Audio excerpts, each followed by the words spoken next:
सगळ्यात महत्त्वाचं समजून घेण्यासारखं की आता आपल्याला कळालं की अँजिओप्लास्टी म्हणजे काय आणि बायपास सर्जरी म्हणजे काय, ह्या दोन गोष्टी तरी आपल्याला आता नक्की कळाल्या. म्हणजे अँजिओप्लास्टी कशी करायची आणि बायपास सर्जरी करायची काय.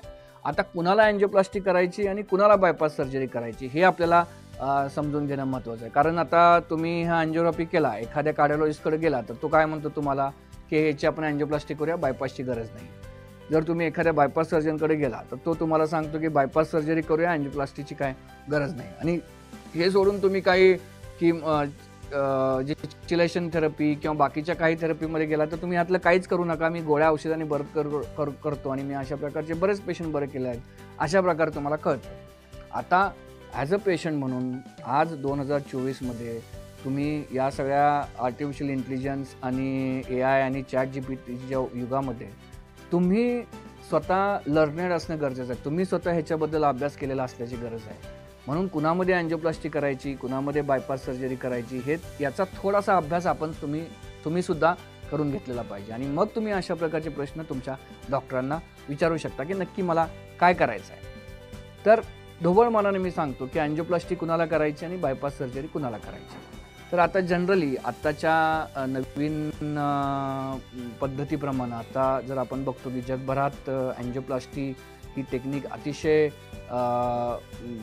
सुधारलेली आहे. अँजिओप्लास्टी ही टेक्निक अतिशय वेगवेगळ्या प्रकारे केली जाते. त्याच्यामध्ये वेगवेगळे मशीन्स, आता आपण सेवा सदनमध्ये रोटा ॲब्लेशन, त्याच्यानंतर थ्रॉम्बस एक्स्ट्रॅक्शन, त्याच्यानंतर OCT, आयवस, अशा वेगवेगळ्या प्रकारच्या टेक्निक्स आहेत. CTO स्टेंटिंग, बायफर्केशन स्टेंटिंग, अशा वेगवेगळ्या नवीन प्रकारच्या टेक्निक आपण सेवा सदनमध्ये करतो. या सगळ्या जगभरात ज्या आपण करतो त्या सगळ्या टेक्निक सेवा सदनमध्ये आज इथं होतात. ह्यानी आपण कुठलीही अवघडातली अवघड अँजिओप्लास्टीसुद्धा व्यवस्थित करू शकतो. आणि अशाच प्रकारची अँजिओप्लास्टी आजकाल माझ्याकडे येतात, जे बऱ्याचशा ठिकाणावरून लोक माझ्याकडे येतात की मला बायपास झालेलं नाही, बायपास करायचं नाही, तुम्ही याची अँजिओप्लास्टी करून द्याल का. तर अशा प्रकारच्या केसेस आम्ही आता आजकाल इथं करतो. तर नक्की कुणाला अँजिओप्लास्टी करायचं की ज्यांच्या रक्तवाहिन्यामध्ये फक्त एकच ब्लॉक आहे किंवा ज्यांच्या रक्तवाहिन्यामध्ये 2 ब्लॉक आहेत, अशा लोकांना तर अँजिओप्लास्टी करणं सहज शक्य आहे.